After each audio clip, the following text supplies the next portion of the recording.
এটা ইটালি পিয়াজ্জা ভেনেসিয়া।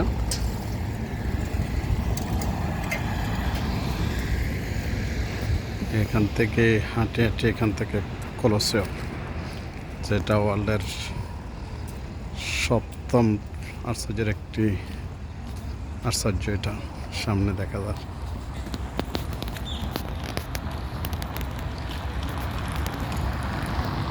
একটা সময় এই রোডে আমি প্রতিদিন আমার হাঁটা যাব। আজকে প্রায় 5 বছর যাবৎ আমি এই রোম শহর থেকে রোম শহরের বাইরে অবস্থান করছি, যার কারণে মাঝে মধ্যে আসা হয়। আজকে নভেম্বর মাসের 6 তারিখ, অথচ এই ইটালির আজকে ওয়েদারটা মনে হয় সামারের মতো, এত সুন্দর। মাশাআল্লাহ, এখানে আসলে আসলে মনটা ভরে যায়। এখান থেকে চলে গেছে আসছি 5টি বছর, অথচ এই দেশটাকে এখনও বুঝতে পারি না। প্রতিটা মনে এখানে আসলে মনে হয় নিজের জীবনের প্রায় 22টি বছর এই দেশে কাটিয়ে দিয়েছি।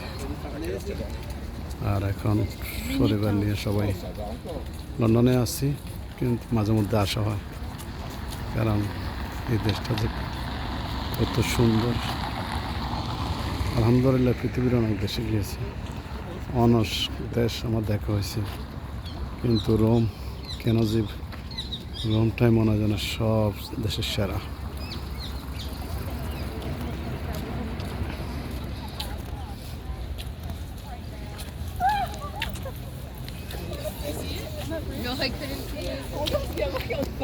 এই রোডে হাজার হাজার টুরিস্ট এখানে চলাফেরা করে।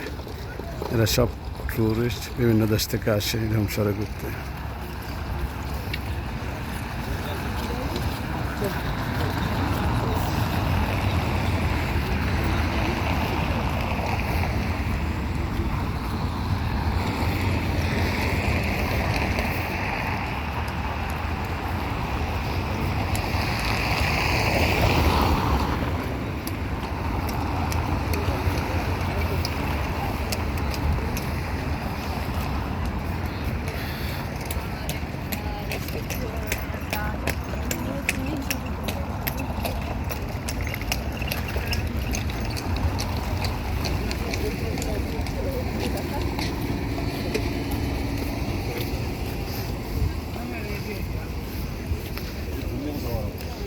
এগুলা ঘোড়ার গাড়ি টুরিস্টেরা আসে, এগুলো ভাড়া করে নিয়ে যায় বিভিন্ন টুরিস্ট পয়েন্টে, এগুলো দিয়ে ঘুরে।